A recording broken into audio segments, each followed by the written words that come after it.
Hi மக்களே, night எல்லாம் சாப்பிட்டீங்களா? என்ன சமையல்? இன்றைக்கி நம்ம வீட்டில் நைட்டுக்கு சமையல் எதுவும் பண்ணல. மதியம் வச்ச சிக்கன் குழம்பு இருந்துச்சு, மதியம் வச்ச சாதம் கொஞ்சம் இருந்துச்சு. நானும் மாமாவும் சாதம் சாப்பிட்றோம். பசங்களுக்கு தோசை ஊற்றி கொடுத்தேன். இப்போ நான் இருக்கிற குழம்ப நான் அட்ஜஸ்ட் பண்ணி சாப்பிட்ணும். அட்ஜஸ்ட் பண்ணியும் கிடையாது, நிறையவே இருக்குது. இந்த சட்டி ஃபுல்லாக இருக்குது. இன்றைக்கி சட்டி சோறு தான் சாப்பிட போகிறேன். சின்ன வயசில் எங்கள் அம்மாலாம் வந்து என்ன பண்ணுவாங்கன்னா, அந்தமாரி சட்டியில் சாப்பிட்லாம், கீரைலாம் கடைஞ்சாங்கன்னா மீன் குழம்புலாம் ஊற்றிக்கின்னு இந்தமாரி சட்டியில் போட்டு நல்லா பிசைஞ்சு சாப்பிடுவாங்க. கையில் உருண்டையாக கொடுப்பாங்க, வாங்கி சாப்பிடுவோம். அந்த ஞாபகம் வந்துச்சு மக்களே. இன்றைக்கி நான் வந்து அப்படி தான் சாப்பிட போகிறேன். சட்டியில் சாதத்தை போட்டு ஒரு பெரட்டி சாப்பிட போகிறேன். வாங்க எல்லோரும் சாப்பிட்லாம், சரிங்களா? எல்லோரும் சிக்கன் மட்டன்லாம் எடுத்தீங்களா? நம்ம சார் வெங்கடேஷ் சார் எங்கன்னு பார்த்தீங்கன்னா அது உட்காந்துருக்காரு பாருங்க. அவர் காலை நீட்டி போட்டே கொஞ்ச நாள் வந்து இந்த வீடியோக்காக மறைக்க சாட்டாரு. இப்போ மறுபடியும் நான் எதுவும் சொல்லலைன்னு சொல்லிவிட்டு மறுபடியும் காலை நீட்டி சாப்பிட்றாரு.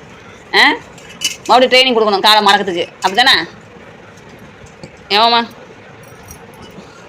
ஐயோ. இந்த சட்டி சோத்துக்கும் எதாவது கமெண்ட்ஸ், ஏதாவது வீடியோவுக்கு கமெண்ட்ஸ் பண்ணுறீங்க, ரொம்ப நன்றி. இந்த சட்டி சாப்பாட்டுக்கு யார் கமெண்ட்ஸ் பண்ண போகிறீங்களா? கமெண்ட்ஸ் பண்ணுங்கள். அது இல்லாமல் இப்போ ஒரு வீடியோ போடல, அது வந்து ராகி கூழ், காலைல வந்து ராகி கூழும் வேர்க்கடலையும் நாங்கள் தொட்டுன்னு சாப்பிட்டோம் அப்படின்னு சொல்லியிருந்தேன் அந்த வீடியோவில். கறி குழம்பு இந்த தம்பி வச்சுக்கிறேன், வச்சுக்கோ. அதில் வந்து என்ன சொல்லியிருக்காங்கன்னா கமெண்ட்ஸ் பண்ணியிருக்காங்க நம்ம வைரமுத்தவர்கள். என்னென்னா ராகி கூழ் வந்து குளிர் நாளில் சாப்பிட்ணுமா, அது வந்து சூடு, அதனால் குளிர் நாளில் சாப்பிட்டோம்னா சூட்டுக்கும் அதுக்கும் வந்து அது ஈக்குவலாக இருக்கும், இந்த வெயில் நாளில் வந்து சாப்பிடக்கூடாது அப்படின்னு சொல்லியிருந்தாங்க. அதே போல் வேர்க்கடலை வந்து அவிச்சு தான் சாப்பிடணும், அதுதான் வந்து சத்து, பச்சையாக சாப்பிட்டா அது சத்து கிடையாது அப்படின்னு சொல்கிறாங்க. சரிங்க, நீங்கள் சொன்னதுக்கு ரொம்ப ரொம்ப நன்றி. ஆனால் வந்து நாங்கள் சாப்பிட்டது பச்சையாக தோழனா ராகி கூழ் கிடையாது.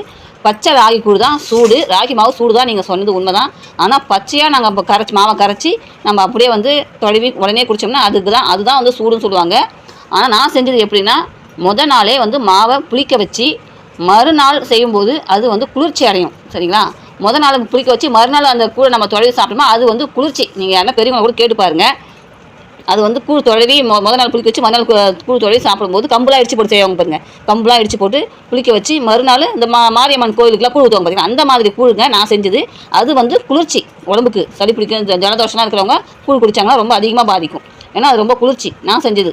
நீங்கள் பச்சை மாவாக நான் செஞ்சேன்னு நினச்சிட்டு நீங்கள் போட்டிருக்கீங்கன்னு நினைக்கிறேன். நான் செஞ்சது புளிக்க வச்சு செஞ்சுருங்க. அது வந்து குளிர்ச்சிங்க, வெயில் நல்லா குடிப்பாங்க பார்த்தீங்களா, அந்த கூழ் விற்கிது பார்த்தீங்களா, அந்த கூழ் தான் நாங்கள் செஞ்சது.